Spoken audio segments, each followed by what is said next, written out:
니느웨 백성이 회개하여 하나님의 진노를 피한 것에 대해 요나가 분노하자 하나님께서는 요나에게 내가 화를 내는 것이 옳은 일이니? 라고 물으셨습니다.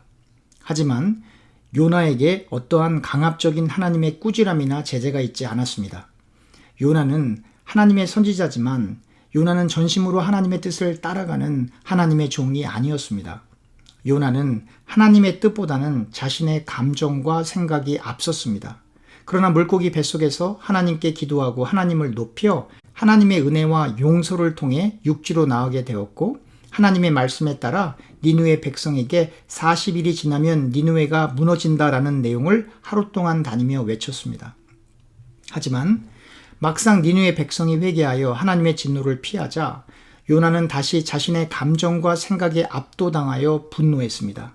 바로 얼마 전까지 물고기 뱃속에서 생매장 당하는 것 같은 고통을 경험하고 하나님의 은혜와 용서하심을 통해 하나님의 일을 하게 되었는데, 요나는 하나님의 은혜와 용서를 잊고 니느웨를 미워했던 그 마음이 다시 일어나 요나가 하나님께 자신의 분노를 표출하며 이제 제 생명을 거두어 가소서, 사는 것보다 죽는 것이 낫다고 하며 불만을 토로했던 것입니다.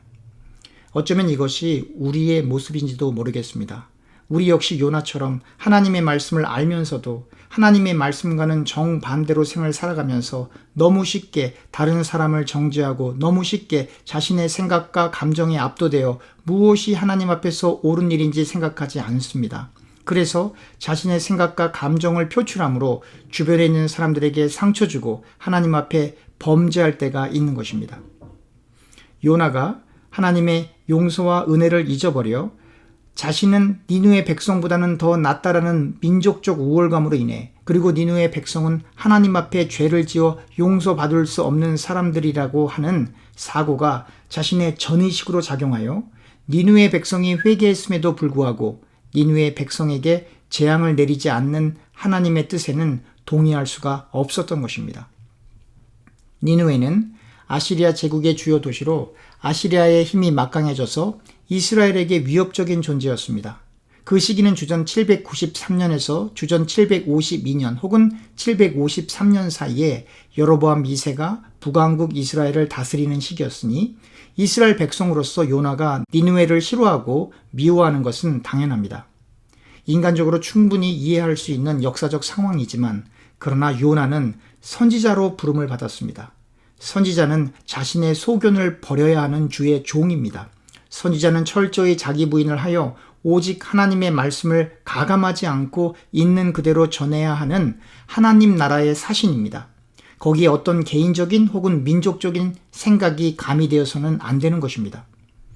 이스라엘에게 위협적인 존재가 되는 아시리아의 도시 니느웨에 가서 하나님의 뜻을 전한다는 것이 쉬운 일이 아니지만, 그래도 하나님의 선지자는 순종해야 하는 것이고, 그 순종은 표면적으로 드러나는 형식만으로는 안 되고 하나님의 마음을 깨닫는 선지자가 되어 하나님의 마음과 선지자의 마음이 일치를 이루어 하나님이 용서하시고 은혜를 주시려는 백성이 적국이라 할지라도 하나님의 마음으로 그들을 대해야 하는 것입니다. 그러나 선지자는 자기 부인을 하지 않으면 도저히 그 사명을 감당할 수 없는 것입니다. 그런데 자기 부인은 하나님이 관여하셔야 할 수 있는 것입니다. 육신을 가지고 있는 모든 이들은 선천적으로 자기 자신을 부인하는 것을 원치 않습니다.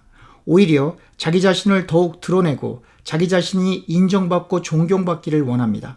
그래서 하나님은 요나의 상태를 잘 알고 계시기에 요나가 하나님의 말씀을 버리고 니느웨로 가는 대신 다시스로 도망하려 할 때 요나의 생명을 거두어가는 대신에 물고기 뱃속에 넣으심으로 철저한 자기 부인을 하게끔 하신 것입니다. 우리가 성령 충만함을 받고 하나님의 은사를 체험해도 얼마 시간이 흐르면 다시 죄 가운데 거하는 것처럼 요나 역시 하나님의 살아계심을 분명히 체험하고 하나님의 인도를 받고 있음에도 불구하고 육신을 가지고 있기 때문에 또다시 불평을 하고 화를 내게 되는 것입니다. 그래서 이번에 하나님께서는 박농쿨을 예비하셔서 요나를 깨닫게 하여 다시 자기 부인의 자리로 돌아가 하나님의 말씀에 절대적으로 순종하는 하나님의 선지자로 사역을 감당할 기회를 주시는 것입니다. 하나님께서 요나에게 주시고자 하는 마음은 현실적으로 힘든 니느웨 백성들을 사랑하는 마음이었습니다. 요나를 니느웨로 보내신 하나님의 목적은 니느웨 백성들이 재앙을 받지 않고 용서와 은혜를 받게끔 하는 것이었고, 요나는 하나님의 사랑이 요청되는 사역을 감당하게 된 것입니다. 예수님께서는 마태복음 5장 44절에서부터 48절에 너희를 사랑하는 사람들을 사랑하는 것은 예수님 당시에 비난을 받던 세리도 그렇게 하고 너희 형제에게만 무난하는 것은 이방인들도 하는 것이니 아무런 상이 없다고 말씀하셨습니다. 하나님께서 해를 악인과 선인에게 비추시고 비를 의로운 자와 불의한 자에게 내려주심 같이 너희 원수를 사랑하며 너희를 박해하는 자를 위하여 기도하라는 것입니다. 그래서 하늘에 계신 아버지의 온전하심과 같이 너희도 온전하라고 예수님께서 말씀하셨습니다. 원수를 사랑하고 박해하는 자를 위하여 기도하는 것은 요나처럼 물고기 뱃속, 즉 스올에 들어갔다 나와도 잘 되지 않는 것입니다. 그래서 우리가 예수님을 본받고 예수님의 형상으로 회복되어지는 과정 속에서 우리가 해야 할 일은 철저한 자기 부인입니다. 자기 부인은 예수님의 제자로서 반드시 요구되어지는 예수님의 명령입니다. 자기를 부인해야 하나님을 의지하고 하나님만을 기댈 수 있습니다. 자기 부인을 해야 우리 안에 성령 하나님께서 역사하심으로 감히 우리의 육신으로는 도저히 할 수 없는 것을 성령 하나님의 인도하심을 따라 하게 되는 것입니다. 그리고 그 역사하심을 통해 원수까지 사랑하고 박해하는 자를 위해 기도하는 자리를 가면서도 자신은 하나도 드러내지 않고 예수님만 드러나게 되는 것은 오직 자기 부인을 하게 될 때 가능합니다. 하나님을 사랑한다는 것은 이웃을 사랑함으로 실천할 수 있는 것입니다. 이 말은 우리의 이웃을 그리스도 안에서 내 몸같이 사랑할 때 하나님을 사랑하게 된다는 것입니다. 그런데 이웃사랑이 쉬운 일이 결코 아닙니다. 쉬운 일이 아니지만 그렇다고 해서 포기해야 되는 일도 아닙니다. 하나님과 친밀한 교제를 통해 무엇이 이웃을 위한 길이고 무엇이 하나님 앞에 온전하고 하나님의 마음에 합한 사람으로 생을 살아가는지에 대한 분명한 분별력을 말씀을 통해 얻어야 합니다. 분명히 알아야 할 것은 이웃을 사랑하는 것은 나의 관점, 인간의 관점에서가 아니라 하나님의 관점에서 그리스도 안에서 이웃을 사랑해야 한다는 것입니다. 교우님들 가운데 선행을 해보신 분들은 제가 무슨 말씀을 하는지 잘 알고 계실 것입니다. 누군가를 돕는다는 일이 결코 쉽지 않습니다. 저와 교우님들이 선하신 하나님의 인도를 받기 위해 늘 기도와 말씀을 묵상해야만 할 것입니다. 요나가 성읍을 나가서 그 성읍 동쪽에 앉아 거기서 초막을 하나 짓고 니느웨에 무슨 일이 일어나는가를 보려고 그 그늘 아래 앉았습니다. 하나님께서 박농쿨을 예비하사 요나를 가려서 요나의 머리에 그늘이 지게 하심으로 요나의 괴로움 혹은 불쾌감으로부터 요나를 면하게 하려 하셨습니다. 요나가 이렇게 그늘이 되어 자신의 머리를 가려주는 박농쿨로 인하여 크게 기뻐했습니다. 하나님이 벌레를 예비하셔서 그 다음날 새벽에 그 박농쿨을 갉아먹게 하셔서 그 박농쿨이 시들어 버렸습니다. 해가 뜰 때 하나님이 뜨거운 동풍을 예비하셨고 해가 요나의 머리를 뜨겁게 쪼였습니다. 요나가 혼미하여 스스로 죽기를 구하며 말하길 사는 것보다 죽는 것이 낫습니다 라고 말했습니다. 하나님이 요나에게 말씀하시길 내가 박농쿨로 인해서 성내는 것이 어찌 옳으냐라고 하시자 요나가 답하길 내가 성내어 죽기까지 할지라도 옳다고 했습니다. 이에 하나님께서 말씀하시길 내가 수고도 아니하였고 재배도 아니하였고 하룻밤에 났다가 하룻밤에 말라버린 이 박농쿨을 아꼈거든 하물며 이 큰 성읍 니느웨에는 좌우를 분별하지 못하는 자가 12만여 명이요 가축도 많이 있으니 내가 어찌 아끼지 않겠느냐라고 말씀하셨습니다. 하나님은 요나를 위해 박농쿨을 준비하시고 박농쿨을 갉아먹는 벌레를 준비하시고 또한 해가 뜰 때 뜨거운 동풍까지 준비하셔서 요나로 하여금 니느웨 백성을 구원하는 것이 얼마나 중요한 것임을 설명하고 계신 것입니다. 이렇게 하나님은 요나를 물고기 뱃속에서부터 박농쿨에 이르기까지 요나가 하나님의 뜻에 동의할 수 있도록 보다 더 정확히 말하면 하나님과 인격적으로 교제할 수 있도록 하나님이 요나를 지도하시는 것입니다. 요나가 해야 할 일은 이 하나님의 지도하심에 자기 자신을 맡기기만 하면 되는 것입니다. 그런데 그것이 쉽지가 않습니다. 하나님이 요나를 세부적으로 지도하시는 것처럼 하나님께서 세부적으로 우리를 지도해 오셨고 앞으로 지도하실 것입니다. 요나가 하나님의 말씀에 온전히 순종할 수 없었던 것처럼 우리 역시 많은 부분 하나님의 뜻을 깨닫지 못하고 혹은 깨달아도 우리의 육신적인 생각으로 순종하지 못할 때가 있을 것입니다. 구원의 시작과 인도 그리고 완성이 하나님께 달려있지만 그렇다고 해서 우리의 범죄함과 우리의 불순종을 합리화해서는 안 됩니다. 하나님께 우리를 온전히 맡기려는 것은 우리가 편하려고 그러는 것이 아닙니다. 우리가 객관적으로 성경을 보아야 합니다. 하나님께 온전히 모든 것을 맡겼던 사람들의 삶이 어떠한지 보아야 합니다. 특별히 예수님의 제자들이 그리고 사도 바울이 어떻게 살았는지를 반드시 보아야 합니다. 잠언 16장 1절에서부터 3절을 보면 마음의 경영은 사람에게 있어도 말의 응답은 하나님께로부터 나온다고 했습니다. 또한 사람의 행위가 자기 보기에는 모두 깨끗하여도 하나님은 심령을 감찰하신다고 하시며 너희 행사를 하나님께 맡기면 내가 경영하는 것이 이루어진다고 했습니다. 그런데 이 말씀을 곰곰이 생각해 보아야 합니다. 사람은 마음을 경영하여도 그 마음에서 나오는 말의 응답이 하나님께로부터 온다고 하는 것입니다. 그런데 그 하나님이 인간의 심령을 감찰하시기 때문에 사람이 자기 행위를 보고 모두 깨끗하다고 하여도 사람의 관점에서가 아니라 하나님의 관점에서 깨끗해야 한다는 것입니다. 하나님의 관점에서 그 행위가 깨끗한 사람이 그의 행사를 하나님께 맡기면 그 경영하는 것이 이루어진다는 것입니다. 반대로 심령을 관찰하시는 하나님의 관점에서 그 행위가 깨끗하지 못하면 하나님께 자신의 행사, 즉 자신이 원하는 바를 맡길 수도 없고 맡겨봐야 소용이 없다는 것입니다. 어떤 사람이 하나님 보시기에 합당한 삶을 살 수 있습니까? 그것은 진실로 하나님을 경외하는 사람입니다. 잠언 16장 6절 하반부에 여호와를 경외함으로 말미암아 악에서 떠나게 된다고 기록하고 있습니다.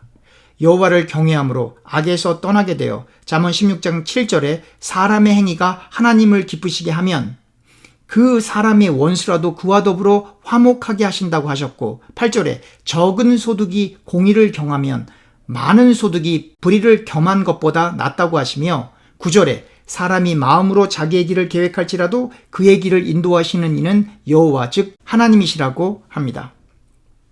하나님이 인간에게 주시고자 하는 것은 세상적 성공이 아니라 인간이 가지고 있는 꿈과 소원의 성취가 아니라 하나님을 경외하게끔 하여 악에서 떠나게 하시는데 하나님의 관심이 있음을 분명히 나타내고 있는 것입니다. 즉 사람들이 어떠한 마음을 가지고 자신의 앞길을 계획한다 할지라도 하나님의 사람은 반드시 요나처럼 하나님께서 직접 지도하셔서 진정으로 악에서 떠나 하나님을 경외함으로 하나님의 말씀에 절대적으로 순종케 하신다는 것입니다.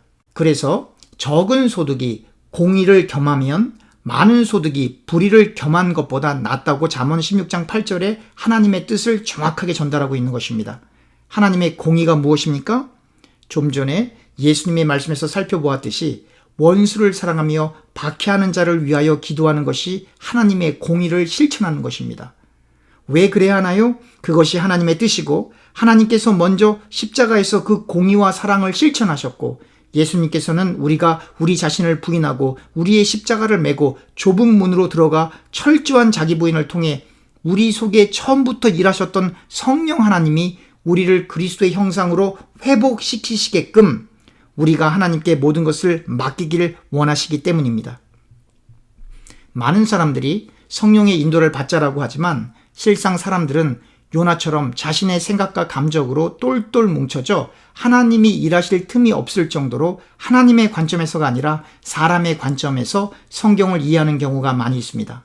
예수님은 하나님이시니까 십자가를 지실 수 있고 예수님의 제자들은 사도들이니까 그러한 순교의 길을 가야 하고 우리는 평범하니까 예수님이 허락하신 축복을 누리다가 천국에 가면 된다고 생각하여 기독교의 근본적 가르침인 희생, 사명, 사랑, 십자가, 회개, 자기 부인, 성화 등의 내용이 퇴색되고 신자들은 세상에서 세상적으로 잘 살고 그리고 그것이 하나님의 축복이라고 여기고 그리고 천국 갈 것을 기대합니다.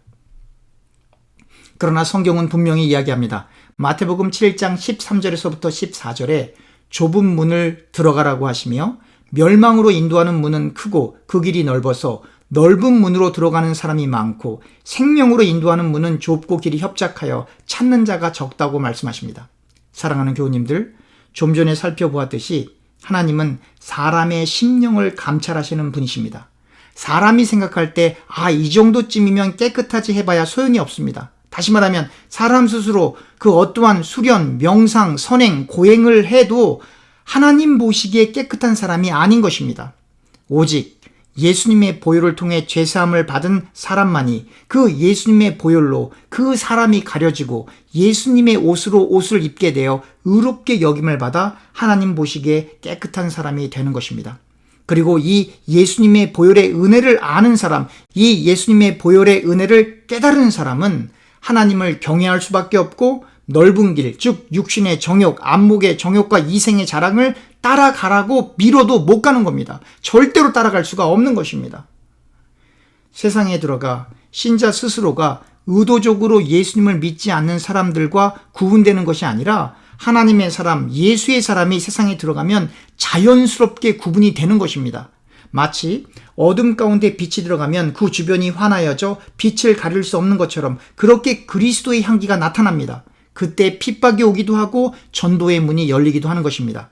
좁은 문은 우리 스스로의 힘으로 들어갈 수 있는 것이 아니라 우리가 철저히 자기 부인을 하고 우리의 심령을 감찰하시는 하나님을 의식하고 하나님을 경험하고 하나님을 만나고 하나님을 경외할 때에 비로소 우리의 모든 것, 심지어 우리의 생명까지 하나님께 의탁하게 되는 것입니다.